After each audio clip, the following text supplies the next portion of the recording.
na guys na ano na siya, nawala na yung bula niya at atin na siyang isasalin sa mga isasalin na natin siya dito sa lagayan. Isa pala sa ay dito sa salin na natin siya dito.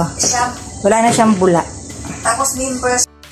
Let's go mga kamangmala, at ayan na nga atin ng isasalin ng ating ginawang dishwashing liquid dito sa ating mga plastic bottle na nandito sa karton.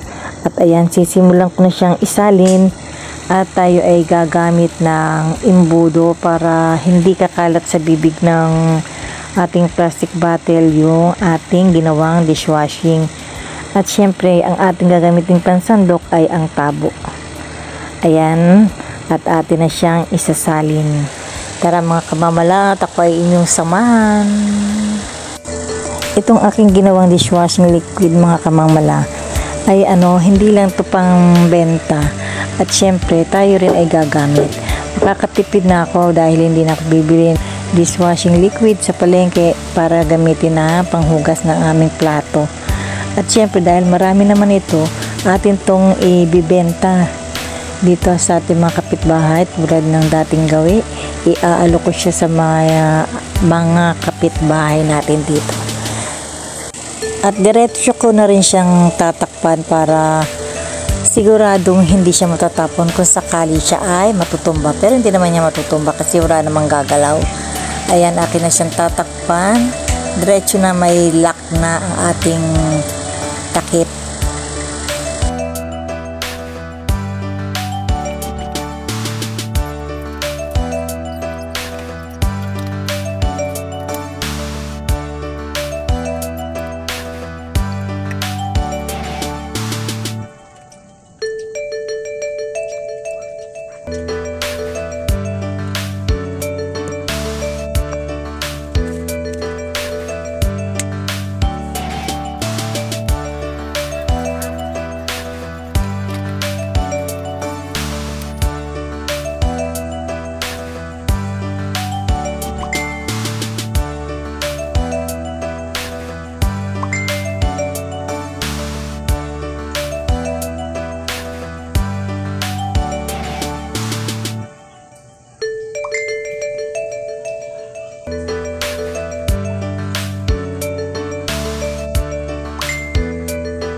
At yun na nga mga kamamala, tapos na natin siyang isalin sa mga plastic bottle. At ngayon, ito namang sticker na ito ay ating ididikit sa kanya. Pero kailangan ko muna siyang guntingin dahil isang buo siya.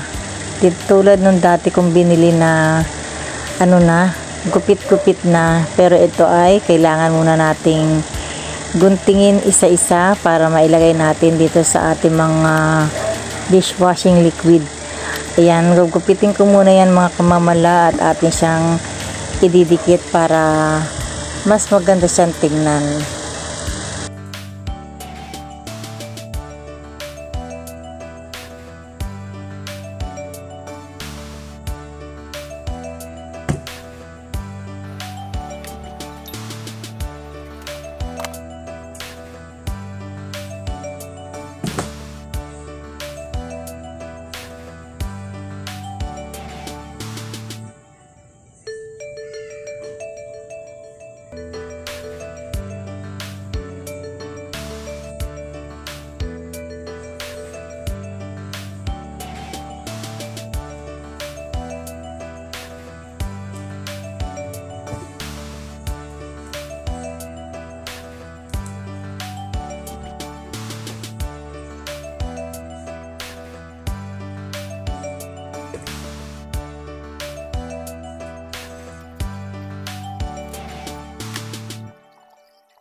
At yun na nga, natapos na nating lagyan ng sticker atong ating mga dishwashing liquid. Ayan, ang ganda niya ng tingnan.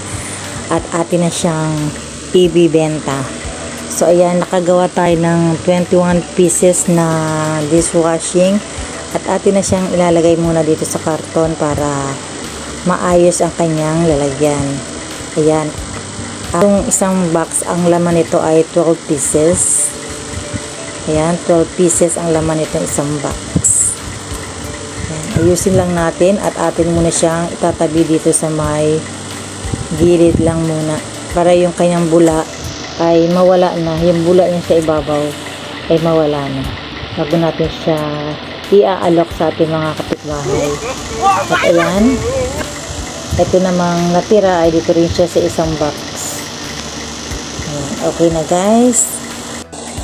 At kung bago pa lang kayo guys sa aking YouTube channel guys, at hindi pong kalimutang mag-subscribe, like and share at paki-hit notification bell na rin para update kayo sa aking mga video na i-upload. Maraming salamat. Bye-bye!